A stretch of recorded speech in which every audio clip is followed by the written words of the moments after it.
নিউজিল্যান্ডের বিরুদ্ধে প্রথম টি-20 ম্যাচে 3টি নজির গড়ল ভারতীয় দল। বুধবার নাগপুরে প্রথমে ব্যাট করে 238 রান তোলে সূর্যকুমার যাদবেরা। কিউইদের বিরুদ্ধে 20 ওভারের ক্রিকেটে এটাই ভারতের সর্বোচ্চ রান।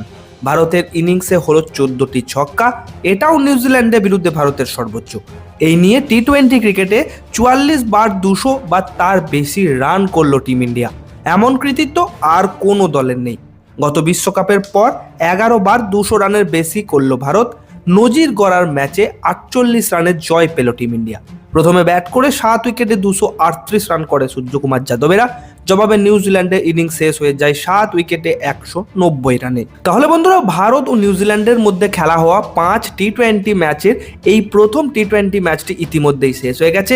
আর সেই ম্যাচ শেষ হওয়ার পর থেকেই ক্রিকেট প্রেমী দর্শকদের চোখ এখন দ্বিতীয় টি-20 ম্যাচের দিকে, কারণ এই সিরিজের ফলাফলের দিক থেকে এই ম্যাচটি ভীষণ গুরুত্বপূর্ণ এবং একই সঙ্গে হতে চলেছে দারুণ রোমাঞ্চকর। তাই আজকের এই ভিডিওতে আমি আপনাদের জানাবো ভারত বনাম নিউজিল্যান্ডের সেকেন্ড টি-20 ম্যাচের A to Z সমস্ত ডিটেলস। এই ভিডিওতে আমি আপনাদের জানাবো ম্যাচটি কোন তারিখে ভারতীয় সময় অনুযায়ী কখন কোন ভেন্যুতে খেলা হবে, এছাড়াও কি পরিবর্তন হতে পারে ভারতের প্লেইং 11-এ। তো ভিডিওটি শেষ পর্যন্ত অবশ্যই দেখবেন। ভিডিওটি ভালো লাগলে লাইক ও শেয়ার করবেন এবং নিচ থেকে চ্যানেলটিকে সাবস্ক্রাইব করে পাশে থাকা নোটিফিকেশন বেলটি প্রেস করে দেবেন। বিশ্বকাপের প্রস্তুতির শুরুটা ভালোই হলো টিম ইন্ডিয়ার। নিউজিল্যান্ডের বিরুদ্ধে 5 ম্যাচের টি-20 সিরিজের প্রথম ম্যাচে 48 রানে জিতেছেন সূর্যকুমার যাদবেরা। নেপথ্যে অভিষেক শর্মার তাণ্ডব, ভরসা দিয়েছেন ফিনিশার রিঙ্কু সিং। তো তাহলে এবার দ্বিতীয় টি-20 ম্যাচ ডিটেলস নিয়ে কথা বলি। এই ম্যাচটি খেলা হবে 23 জানুয়ারি, মানে আগামীকাল, অর্থাৎ শুক্রবার।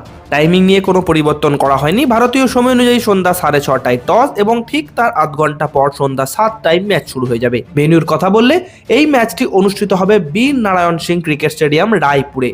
বন্ধুরা, প্রথম ম্যাচটি টিম ইন্ডিয়া অনায়াসে জিতলেও দ্বিতীয় ম্যাচের প্লেইং 11 নির্বাচন নিয়ে দারুণ কৌতূহল রয়েছে, কারণ চোট পেয়েছেন একজন ক্রিকেটার। তাহলে সবার আগে নজর দিই ভারতের প্লেইং 11-এর দিকে। ওপেনিংয়ে থাকবেন অভিষেক শর্মা, যিনি লাস্ট ম্যাচে দারুণ একটা ইনিংস খেলেছেন। মাত্র 35 বলে 84 রান মেরেছেন, 8টি ছক্কা হাঁকিয়েছেন। ফর্ম একবারে আগুনে। অন্য প্রান্তে ওপেনিং করবেন সঞ্জু স্যামসন। গত ম্যাচে ব্যর্থ হলেও আরও একবার তিনি সুযোগ পেতে চলেছেন।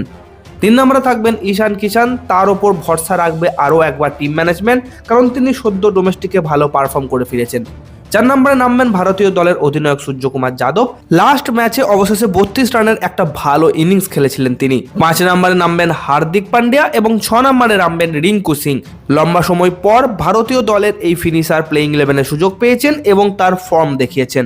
আর বন্ধুরা, 7 নম্বরে দেখা যাবে শিবম দুবেকেই। তবে এই 3 প্লেয়ারের ব্যাটিং পজিশন যখন তখন চেঞ্জ হতে পারে। এরপর 8 নম্বরে থাকবেন আকসার প্যাটেল। তবে আকসার প্যাটেল গত ম্যাচে চোট পেয়েছেন।